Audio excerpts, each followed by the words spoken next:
Hey, Morning, Sarah.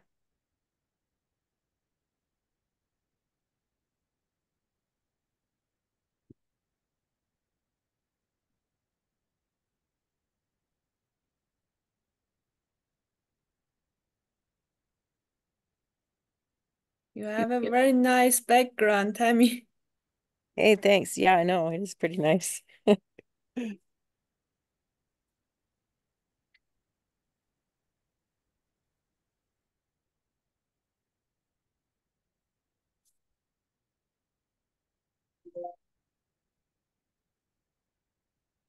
Hello everyone.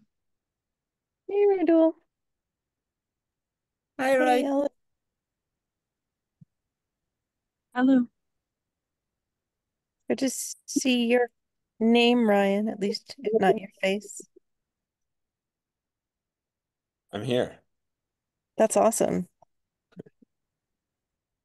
Even still have my cool respect background on this computer, I I guess. see.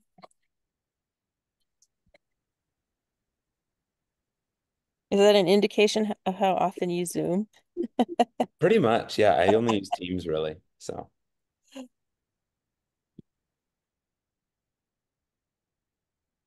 Hi, Chris.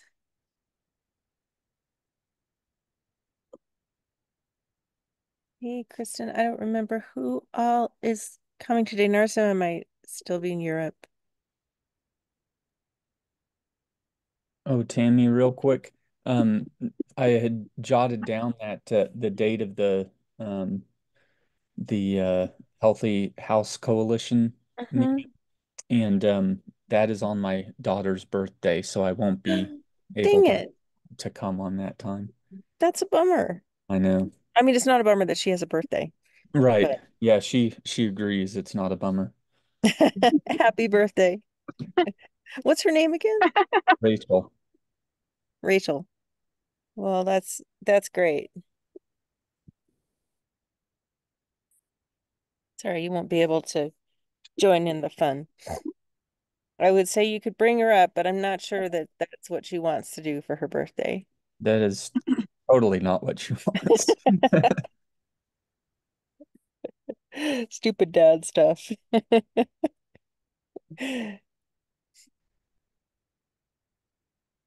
Well, hey, let's get started. Um, Ellison, I'm just going to let you run the whole thing. Um, Okay. yeah. Okay. Sounds good. I see there are 8 people. Um, but I'm not going to be able to put the order for getting to know you. I responded to Tammy's email with a prompt that I'll repeat now in case you didn't see it, which was something to the effect of, what is a habit that you've adopted um, on the basis of watching another or observing a colleague versus them telling you something that they've done. So it's something you've picked up by watching someone you work with that you like. Um, Ellison, do you want me to put the order in the chat? well, Are you that would are be you on helpful phone? because yeah, just for the next 5 minutes, I can't Okay. drop my son off until 9 a.m. So I had to be wherever I Hi. dropped him off, and I just need a few minutes. Those days. Yeah. Um, so can you not see the participants? Should I just make something up? Yeah, can you just make an order up? Yeah, so I'll go Chris, Stacy, Rydul, and then we can get started. And then me, Kristen, Zara, and I'll make you last, Ellison. Thank you. Um, and then Kartik, oop, can't spell, and Ryan and Ellison. Thank you, Okay. Tim. So hopefully the prompt makes sense, and I think Chris, you'll lead us off. Yeah. Yeah, this actually was a really tough one for me. I have been thinking about it since I saw it last night, but um, so I can't think of a habit. I can only think of a fashion that I Oh, picked up cool. on. Um, my we had a I had a teacher in graduate school that would always wear a blazer with jeans. And so for Mhm. 5 years, I think I wore a blazer with jeans almost every single day I went to work, and really felt good about myself at the time. I've dropped it since, um, but I kind of thought it was almost like I guess you would call it some kind of bro crush on the guy. That's awesome, Chris. That's the best response I could think of. I wish wait, this is recorded, isn't it? That's awesome. Thanks. Who's next? I am, and that was amazing. I can't beat that at all. I had a hard time thinking of this. I think it's a great prompt. I guess the only thing that really came to mind is like I'm so bad at email sign-offs. Like, how do you end an email? What do you use? Like, sincerely, best, warm regards. So anyway, over the years I have definitely stolen closings from other coworkers that I respect. Like it. Thanks, Stacy. Thank you. Yeah, I'm next. So, the habit I picked up during my PhD, I started writing things on LaTeX, and I cannot write effectively on Word anymore. It has kind of become a psychological barrier to me. It's something odd for me. Today it's a good day to stay out of Microsoft, apparently. Yeah.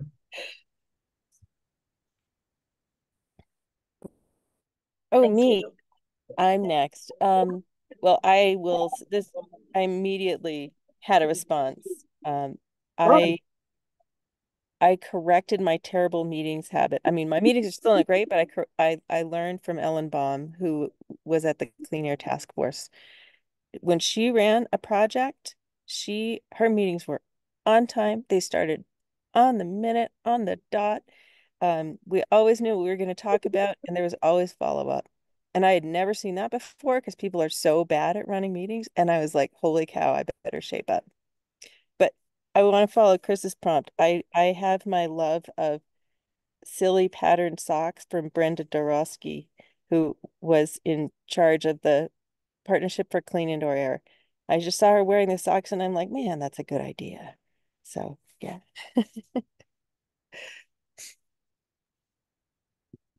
Thanks, Steve. Yeah, that's fun. I love socks. Um, for me, it's asking when things are due.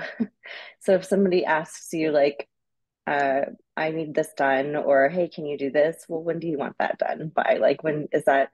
So instead of assuming it's due like right now or tomorrow, like it could be a few weeks from now. So just prefacing an ask with a when it's due or when do you want it done. That's a good one. Next is me. Actually, I face a challenge to answer this question, this prompt, because when I take a habit from my colleagues, I customize it to my needs, and it's um, shaped into a form that's not their habit. So I can remember that one of my colleagues do afterthoughts in their email. Like after signing the email, they put some afterthoughts or notes, and I like that details because help to understand what's they thinking. So I always put some details after signing my email in most cases. Well, mine is something that I still am trying to do, which is the duality of having ambitious ideas and expressing them, but while also maintaining the nuance that's kind of buried in there and the ability to separate them out, like not worrying about one when talking about the other. So that's something I think I'm learning from this group as well as I try to speak more confidently about ambitious ideas. So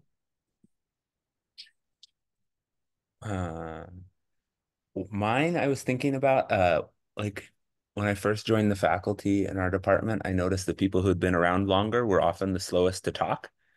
And I always try and practice that as well, because I think it's really helpful, like when you're at a faculty meeting or any meeting, to like listen first. And yeah, as academics, we like to talk. And so I try not to do that first. Thanks, Ryan. I think I'm last.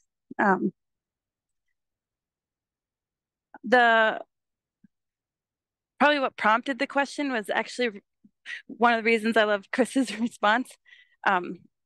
There are a range of fashion habits that I've adopted from people I've observed. And one is choosing a color every year. So like Zara, I adapted. I had a colleague who always wore orange every single day, as long as I knew her. And I adapted that to, I have a color per year that symbolizes something to me. So that's something that I adopted just by observing. So, well, thanks for playing. We hadn't done one in a little while, so and sort of selfishly, it also provided me a slight buffer to get to my office, which I'm about a minute away from, because I had asked Tammy if I could use this meeting to talk about the upcoming ACEEE summer study. And Tammy, I'm wondering if, while I just need one more minute, in the team meeting slides or weekly slides folder are the slides that I plan to present from. Could I ask if you could pull those up just to give me enough time to sit down? Of course, I can do that. It'll take just a little while, but maybe Ellison, while you're talking, or while you're well, okay. So I was going to say we should give the group some background, but I can't do that and look for the slides at the same time. So, oh, and I plan on giving some background when the slides are got it. So you need the slides part of for the that. slides are the background. Yeah, that's okay. I can get started though. Be here. So be here. Okay, I got it. All right. And I'm almost seated. Okay. And then I can just run the share and then you can just tell me. Yeah, I can tell you to advance. There's not very many slides. Okay. And I'm just going to leave think. it on the not in presentation mode because I think it's big enough. Yep. Perfect. So I want to share first what ACEEE is as an organization, why they're relevant to us as a project team. And then I want to share specifically about, was that? Sorry. I'm showing the goal slide if that's what you want. Yeah, perfect. What I want to be able to do is share what we got accepted as an informal session, what we have outlined or what we proposed for that informal session. And then the thing I am most keen to get during this time is input from those of you on this call in terms of what we could represent from our project, as well as what we could gain as outcomes of this event. That the two people attending will be Tammy and myself. Okay, so I'm almost seated. Give me just a minute.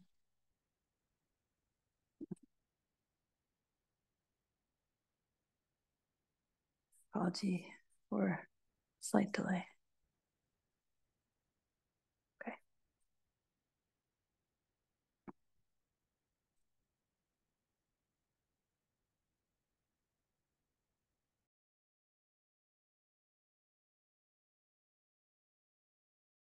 I hope you can you see and hear me now?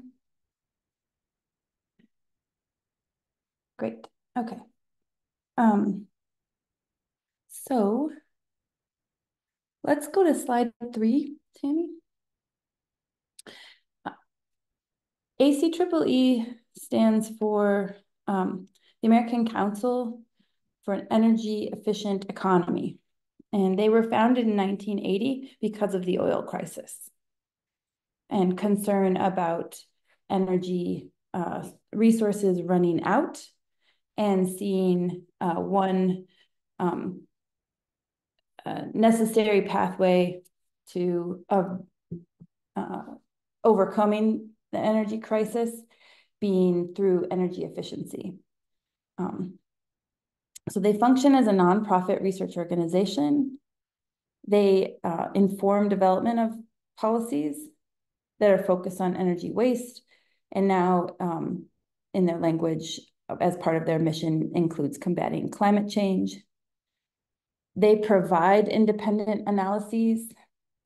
So they do actual work and have staff that work year round on these sorts of topics and other events and programming. And their website is well done. So if you wanted to learn more about the breadth of their activities, that would be a good place to go. This particular conversation today is around an event that they call the Summer Study. I don't actually know the origins for that name. They don't refer to it as a workshop or a conference, but I sort of generically refer to it as a conference. And they've done it every other year. For now, this will be their 23rd year in 2024. And the title for this year's event is Equity and Climate Action, Time to Deliver. So that's what this title represents. And the two co-chairs are shown in the bottom right corner. One is Jessica Granderson. She works at Lawrence Berkeley National Lab, and Karma Sawyer works at Pacific Northwest National Lab. And I think I can see people now. Does anybody know these people from their own work separately? I thought maybe someone might have interacted with PNNL or LBNL. Okay. I know the names, but not them personally. I thought there were a few people that might have interacted with PNNL here. Maybe that's Narasimha. He might know Karma. So. In any case, these are the two co-chairs for the event. And what I want to show you next are the plenary speakers for the first 3 days, Sunday, Monday, and Tuesday. Because even if these are new names to you, I think they're well-respected, well-regarded people working on topics related to energy transitions, equitable transitions. Many of the themes that are directly germane to our work are themes that people pictured here also work on. So some of the names may already be familiar, but I want to present this to convey the a view I have. Maybe others might have come to a different conclusion, but I believe that ACEEE has become one of the primary places where people convene on the subjects that are directly relevant to our project. So it has felt valuable for us to be able to show up there. So Tony Reams will give the Sunday plenary on energy justice now, and speak on the necessity of urgency and being intentional. On Monday, 3 people, one from Elevate Energy, one from Johns Hopkins, Columbia. And then the person in the middle is new to me, but they will all be talking about dealing with extreme heat and cold. And then Tuesday's plenary is on transformative energy efficiency and decarbonization policies. And these 4 people represented here will be speaking on that subject.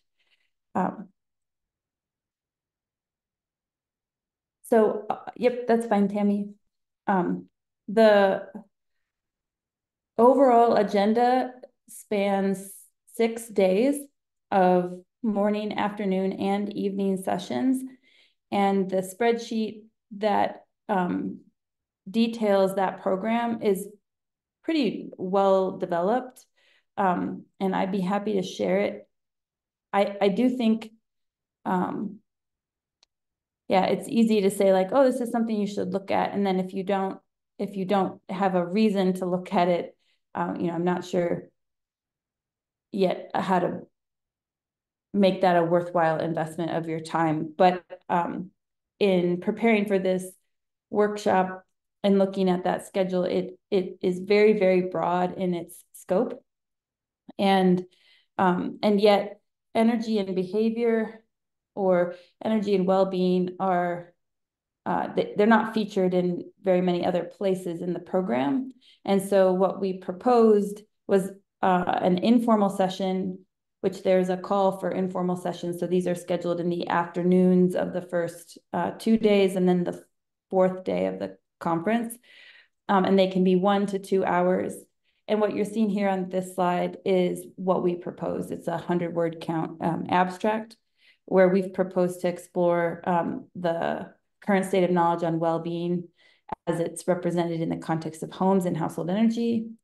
It's an informal session, and so we will be doing interactive exercises and discussion that are meant to examine personal well-being factors, compare these with existing research frameworks and how decisions are made about representing well-being. We initially proposed that the session include 3 short presentations, 1 by us and 2 by guest speakers. And I'll come to that in a minute. And we'll engage participants in a range of exercises from affinity mapping, think, pair, share exercises, and discussions on taxonomy. Our goal for this session is to, I think, further understand gaps in research and practice and maybe solidify, verify, or contradict maybe some of our own views by learning from others. One thing that maybe, oh yeah, so from the organizers, when this was accepted, slide 6, Tammy, we got the following guidelines that are in addition to staying on time. Bullet number 1 says there should be no formal presentations. And bullet number 3 says there will be no AV equipment, which I think are both good to see written explicitly. And so for that reason, if you go to slide 7, what I'm showing all of you is that I struck out this sentence that said we'll have these short presentations. We will open to set the tone and goals and agenda for the 2-hour session that we've requested, but we won't be showing any slides and neither will anyone else. And I think that will be for the betterment of the conversation. So in the course of proposing our session, we also had to propose 5 questions.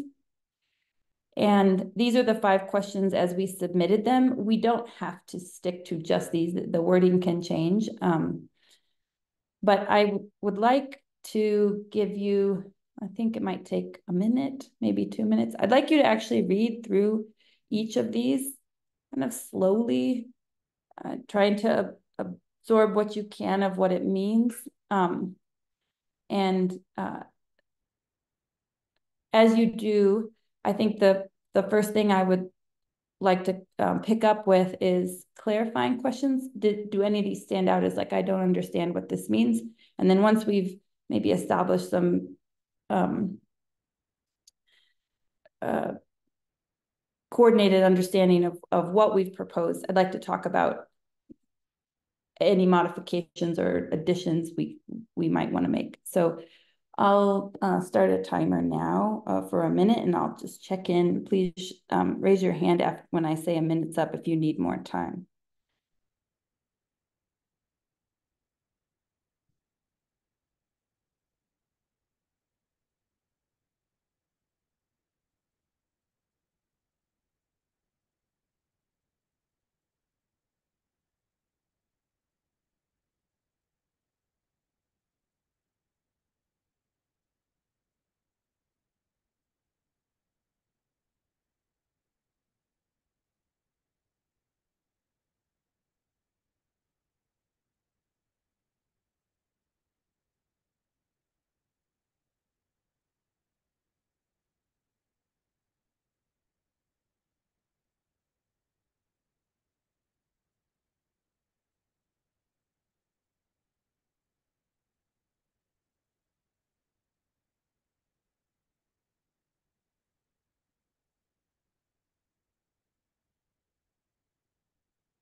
Okay, that's been 1 minute. If you can, I can see most people. If anyone needs more time, please raise your hand.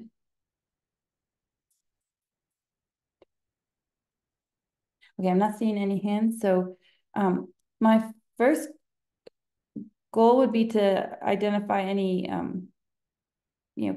points of confusion or things you'd like clarified before we talk about whether these are worthwhile or how we should adapt them.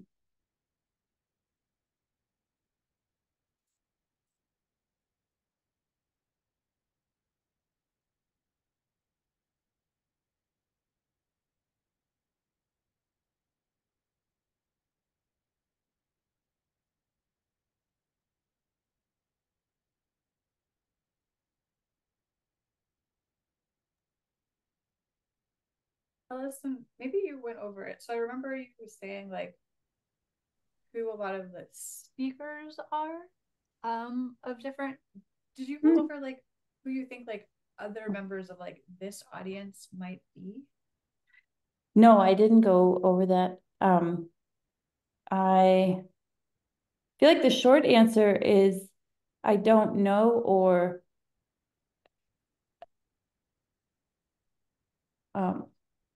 all manner of people that might be engaged in energy efficiency related topics that also have the resources to send somebody to California. When I have participated in 2 past ACEEEs, one as just an attendee and one as a session chair.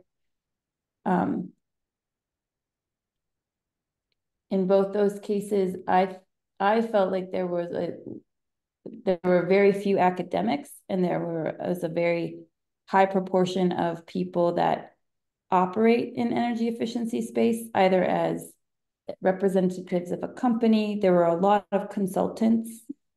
There were people that maybe ran contracting companies, not the contractors themselves necessarily, and a large number of like nonprofit type organizations or even smaller community organizations.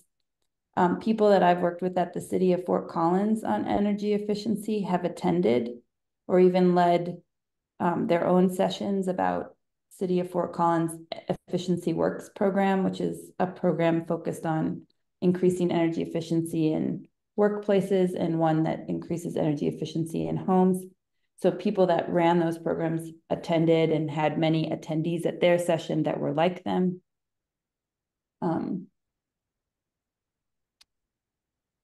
I believe there are probably more academics present than I was encountering, because I've known more people in my academic circles who have attended in the past. But I don't think my understanding of who attends is very comprehensive. I don't know, Tammy or anyone else, if you have anything to add or perspective on this. I've not been to ACEEE in 20 years, so no, I don't have anything to add. Anything that I remember would probably be outdated. Brian's got a question in the chat, though. Okay. One thing I'm wondering is if questions should aim for responses from individuals versus organizations. Yes, I think that's a really good point to raise, Ryan. When we were developing these questions, I think a goal we had, although it's, in my opinion, not illustrated here very well by me, is that we would start by asking people to position themselves as a resident in their own home, or a person, not a researcher, not a representative of their organization, but sort of a quote unquote normal human being without any affiliation.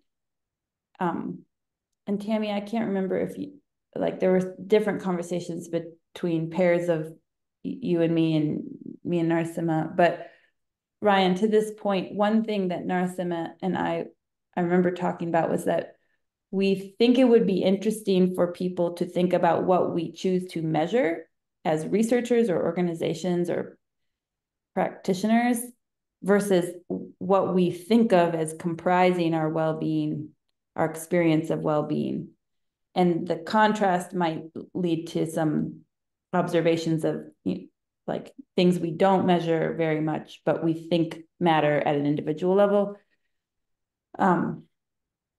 So that's I would say the shift here is that questions 1 and 2 would be from that individual level, and then moving into 3 through 5 would be thinking about one's position as a member of an organization or a company or a group. That seems difficult to achieve because when we did the PSMs, Cami, I think we observe people struggling to understand, am I representing what I think people think like, or am I representing what I think? And I so don't maybe remember being clear about that, you right? don't. Were we? After we started realizing people were, I think we were only clear like 2/3 of the way through, or maybe halfway through. Yeah, I think that's one of the things that we learned, right? Is the need to position people, and you've raised that before, and I think we did some amount of that, but not enough. Like how important it is to get people focused on that, on exactly what they're thinking of. And I think we also observed that when we had that focus group that Stacy led. It seemed like we perhaps didn't give guidance on, or it seemed I thought we had given guidance, but it seemed like we were getting guidance where people were putting themselves in a speculative position of what they thought people would think.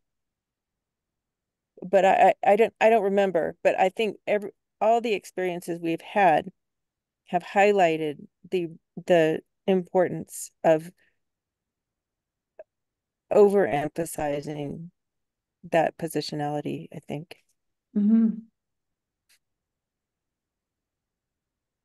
Yeah, and I think I appreciate you recalling Stacy's focus group, because I really think your insights, Stacy, if not now in this conversation or call, but maybe before the workshop, which I failed to mention the dates, I think August 5th.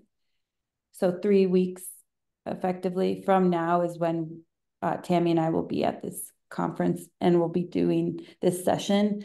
So it's not a lot of time, but from your experience in that focus group or maybe others like it, I think I observed the same sort of a lack of clarity about who am I speaking for, myself or an organization. But then even when it became clear what the ask was, like we want you to speak for yourself, or we want you to speak for your organization or the people you represent, even if that was clear, it seemed difficult. And I think reflecting on my own experience trying to do the same, like if I'm asked to speak for myself as a faculty member versus what I think graduate students want, yes, I have some exposure to them, but I still struggle.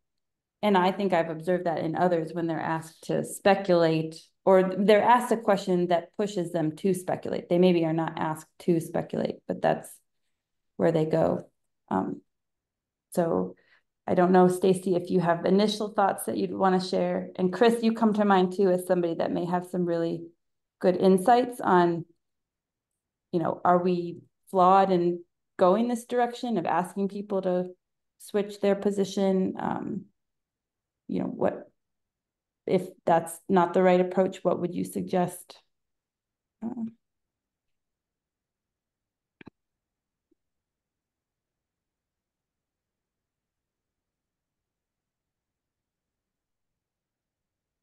And maybe while I'll let you think about that, Chris and Stacy, I think I'd value your input, but I want to come back, Ryan, to your question.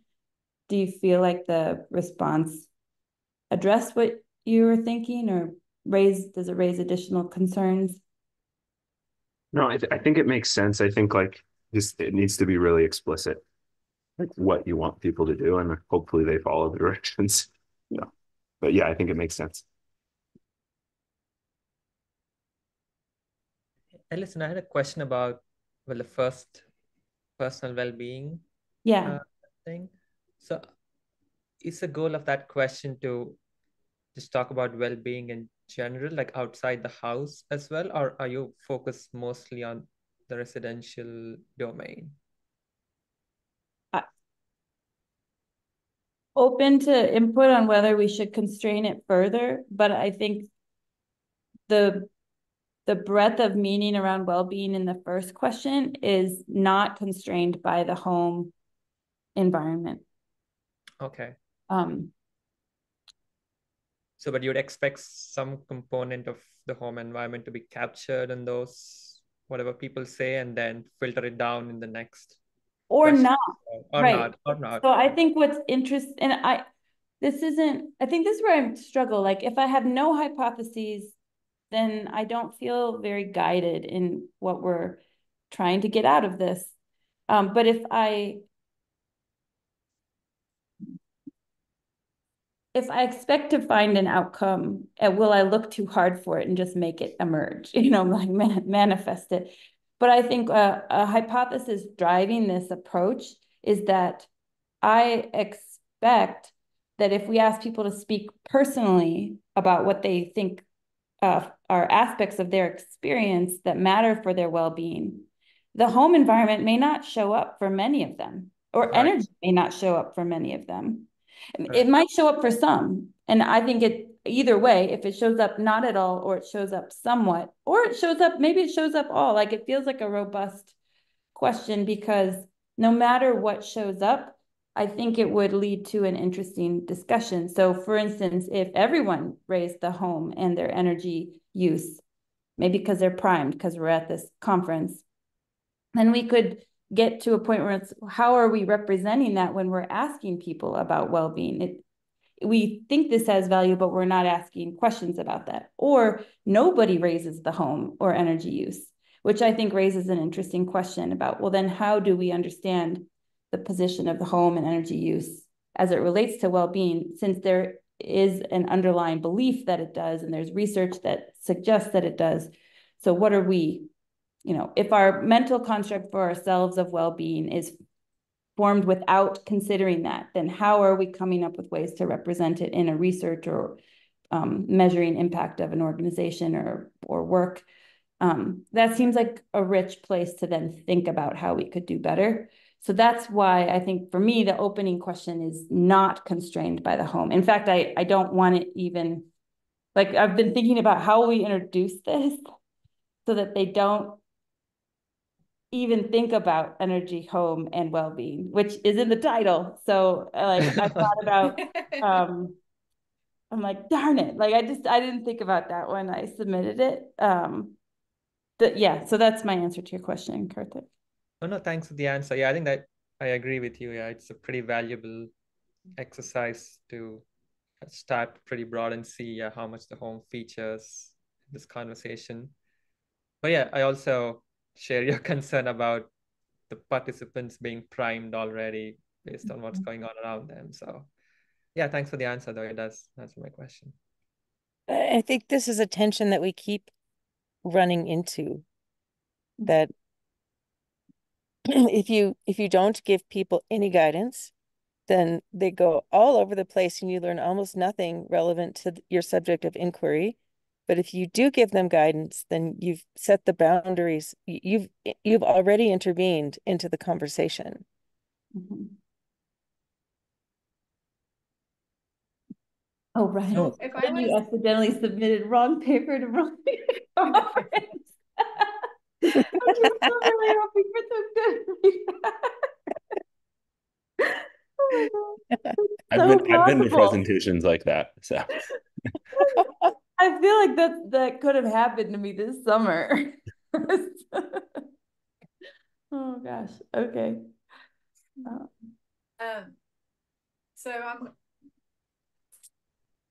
I'm like trying to picture myself as kind of a participant in this meeting. And so the one thing that like I feel like I would be wanting more of, like, so if you were going to start with this kind of affinity mapping exercise or kind of positioning folks in the rooms like ideas about well-being, I would want at the end of that for the researcher who's like leading this to then tell me like, so where in reality have you found energy efficiency to sort of fit in the like stratified cloud layers of well-being?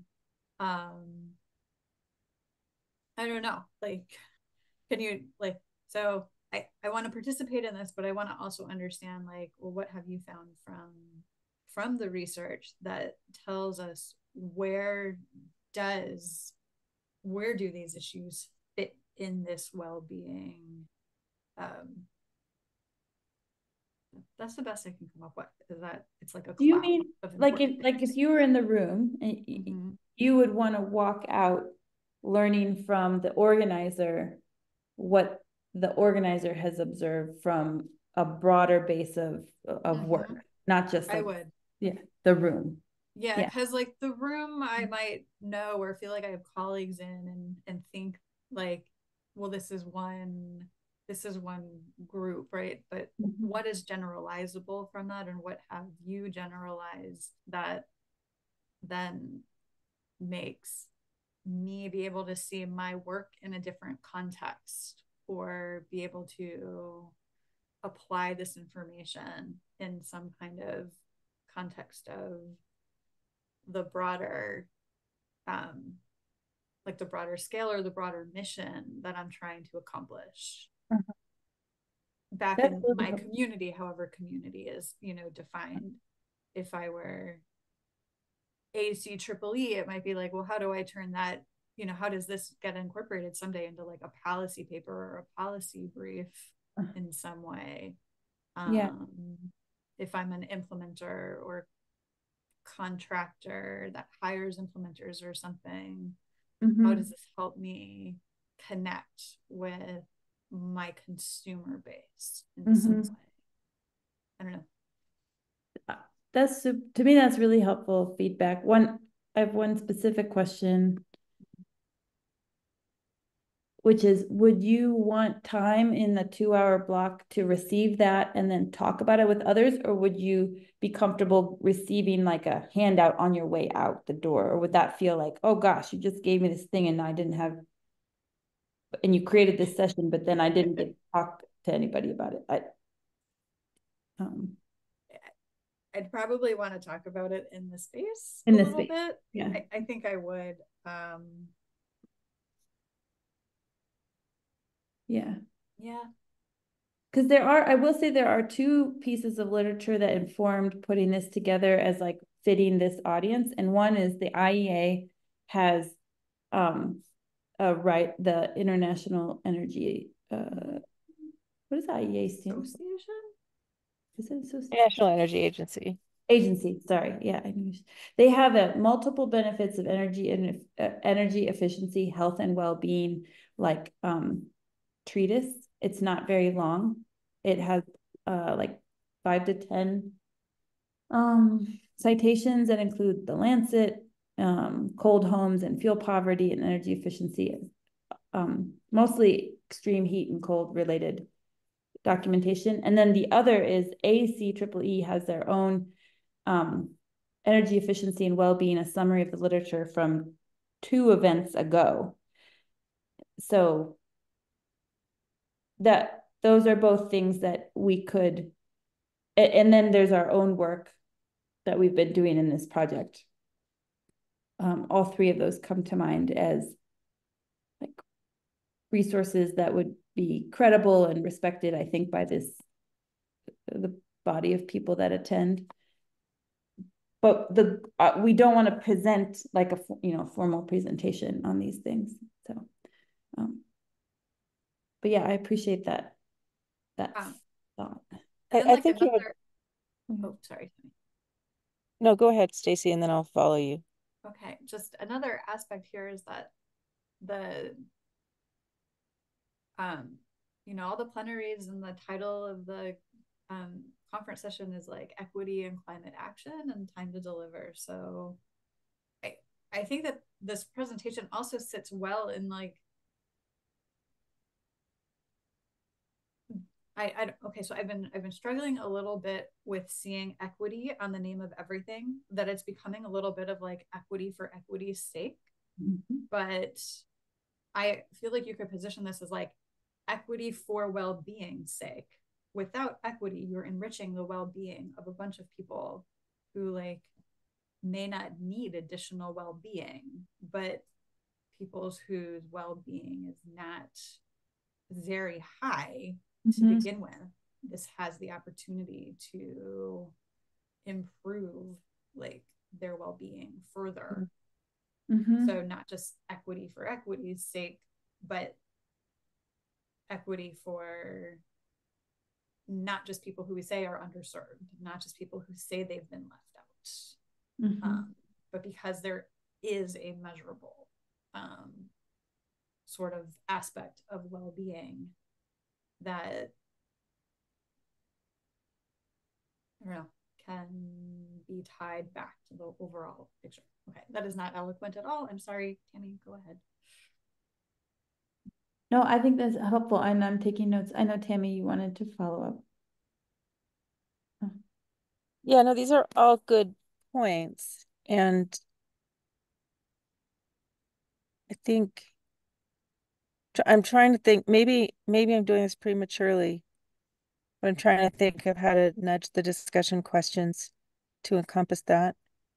I think there's also a tension between presenting what what we have seen or something that's already done, and like, here we are the experts, and I think both Ellison and I kind of shy away from that at the expense of allowing ideas to bubble up. But then if you just have a bubble up session, then there's not really an outcome, or there's not a sort of actionable or usable outcome.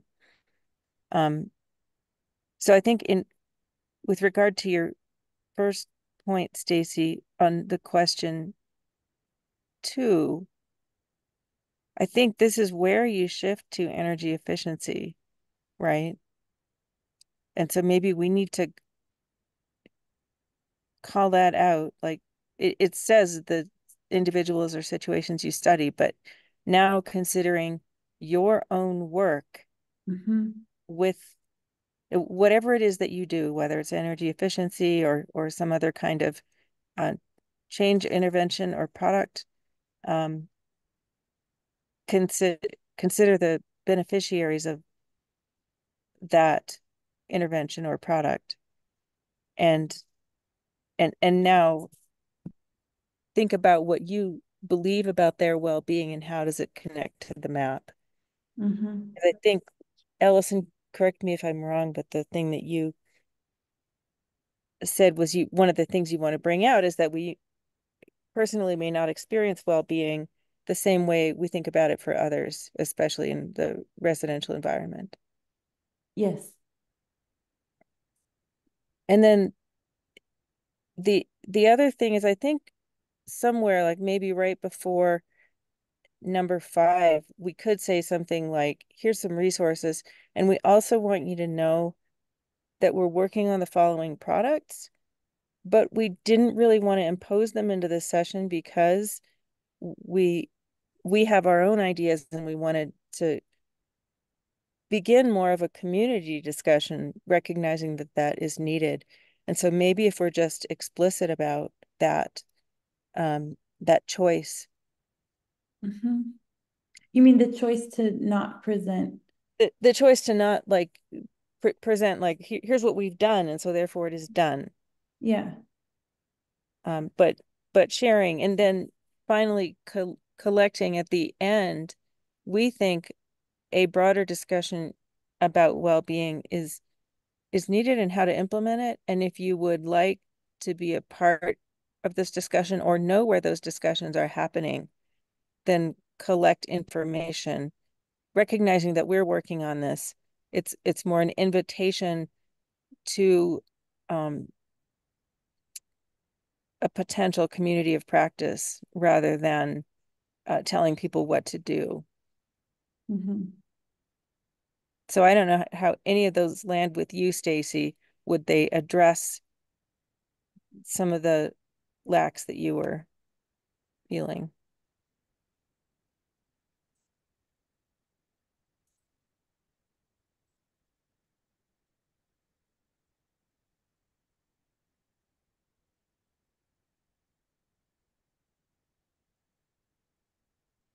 maybe what I'm thinking about is kind of like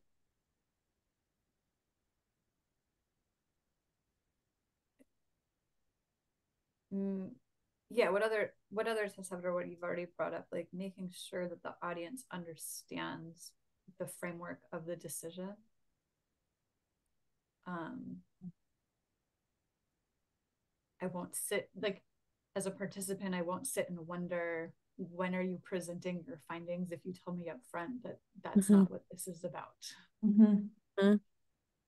Yeah, you're making me feel like I don't know that I feel as settled on whether, like, to what extent we should present something, because we do have the opportunity at the opening, but we should be explicit about we are doing this and then we're not doing this, like, so that they know they're not just waiting and waiting and waiting and then disappointed when we don't give them something that they had hoped they would get. To what extent are you hoping to like learn something from this group to take back to this project? Is there a give and take here? Is this mainly, you know, hosting this discussion to talk about, like, to kind of talk about energy and well-being for the discussion's sake itself? Or are you hoping that, like, through the dialogue to bring something back that like enriches like the Respect project and overall outcomes of the Respect project? I can speak to that, Tammy, if that's okay. Yeah, I think it's a good question. I have thought about how much are we putting out there versus how much are we trying to take back with us. And I think through this team, and particularly Tammy and Narasimha, I think I've been pushed to think of more about what could we show that we've been thinking about, and your questions about things to deliver push me a little more in that direction. But I would say I'm viewing this sort of the analogy in my head is like, if I wanted to go to a really big arts festival with a portfolio of work, but I don't know how it's going to be received, I'd find one like 6 months in advance to take a subset of my work to and see, does anybody even walk by and look at it, let alone show an interest in like taking something home.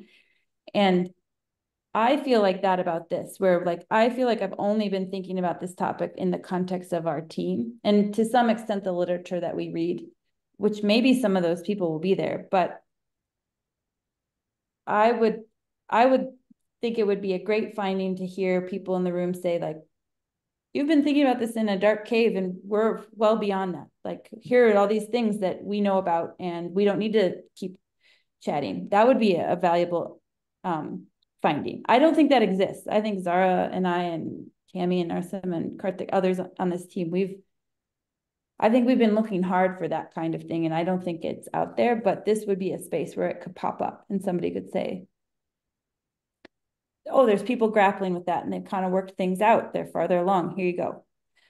I think another outcome would be to find out like the way we talk and think about this is not very, there's not a lot of ability to understand each other. Maybe it's kind of like a Babylon experience in the room where it's like, you're saying these things and I'm saying these things. I don't really know how they resonate yet.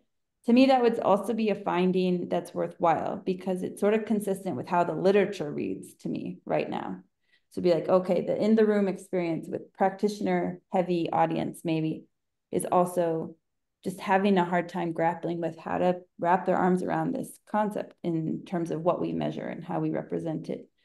But that will be more like that's again why my getting to know you question was like about observing versus like being told. Like, I don't think there'll be people in the room saying these things, but I think our experience would be one that we'd carry back to this project. And then the other outcome that I think would be the greatest outcome would be, like we said in this last question, like, or maybe not, sorry, not the last question. Maybe the last statement in the abstract, which is like gaps and opportunities for insight. So one that I think Narsim and I talked about was that if extreme heat and cold are pressures in the system that are demanding energy efficiency and that people are capable of representing for themselves and responding to as organizations, like how we're measuring that in research and practice is still not very standardized. And so maybe that an outcome would be finding that people do want greater standardization around how do we understand people's experience of extreme heat and cold, when those are somewhat relative or perceptual experiences. Like measuring your skin temperature isn't the same as asking you what you feel like. So that could be another outcome, that we get more sort of precise understanding around what's not known and what would be valuable to know. Those are the three paths that I'm envisioning. So, which sort of leads me, it's 5 minutes till, so I want to just maybe I'll just wrap up here because to your point earlier, Tammy, trying to improve my own meeting running abilities, we need to end. My final question is one to maybe leave you with. Imagine that we are reconvening in 5 weeks to debrief on what we learned from going to this workshop. And I'd like you to picture yourself on this call and enthusiastic about, wow, that was really, I'm really glad we sent somebody to go there, and what we got back was something that informs what I'm doing or how I relate to this team. If you can think of what those kinds of findings might be based on what you heard about what we're doing, and you could just type them in an email or a bullet point or text, like I think that would be really valuable to know from you all. Viewing ourselves as more ambassadors of the team and not just like, I'm not just going to this conference because I'm interested to be around these people, but I'm an ambassador of this team, and I'd like to tell you about something when I come back that is engaging enough that you are like, wow, I'm glad we did that as a group, even if I wasn't there physically.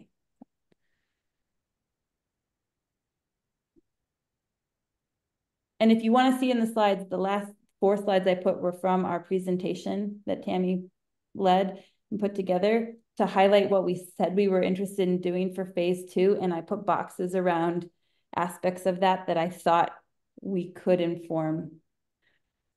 So if you want to find this slide deck is in the Google Drive, and those last 4 slides are just meant to show you where I saw some of what we could learn mapping onto what we said we would do in the future. Okay, I saw your point, Ryan. Thank you.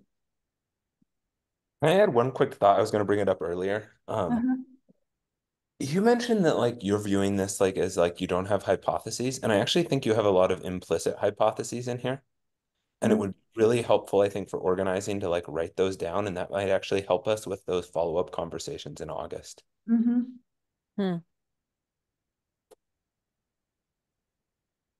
Yeah, I know I do have a lot of them. I think what I was saying is that I worry that my hypotheses are overshaping the session, but yes, I have quite a few. So I could write those down and share them maybe just through the email.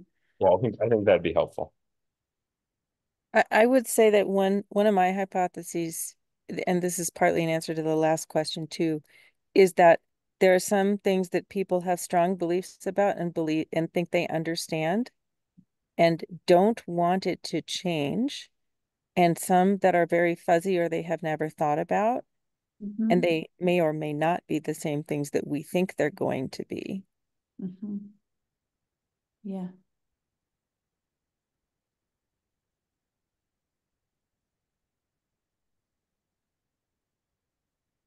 Kartik, what about you? You have a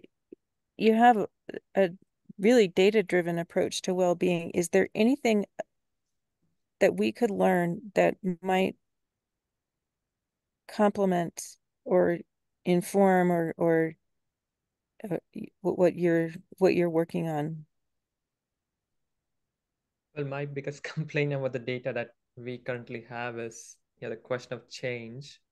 So I don't know how much of that features or is going to feature in this discussion, because I feel, well-being and change are connected, but we don't really know the connection. So I don't know if you want to include that as a theme somewhere in these questions, because that'd be something I'd be really interested in figuring out.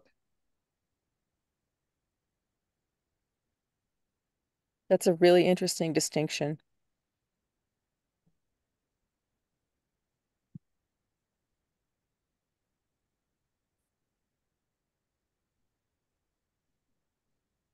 All right. We're at 10 o'clock. I'm glad we didn't try to do two things, Tammy.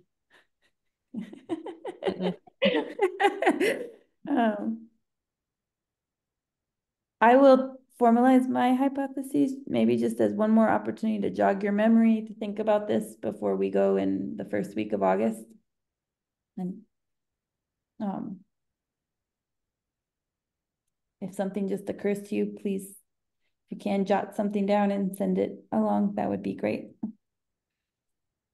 And then do you want to put a follow-up on the calendar, Allison? Sure, I just said August 23rd. Great idea. Yeah, I thought I said August 23rd, so it'd be still kind of fresh. Okay, cool. Okay. I can put it on the, is that okay? I don't. I think so. Okay. Yeah, or it could be the 16th. Anyway, I'll put it on the calendar. Thank you. Thanks everyone for engaging. See ya. Thanks. Bye.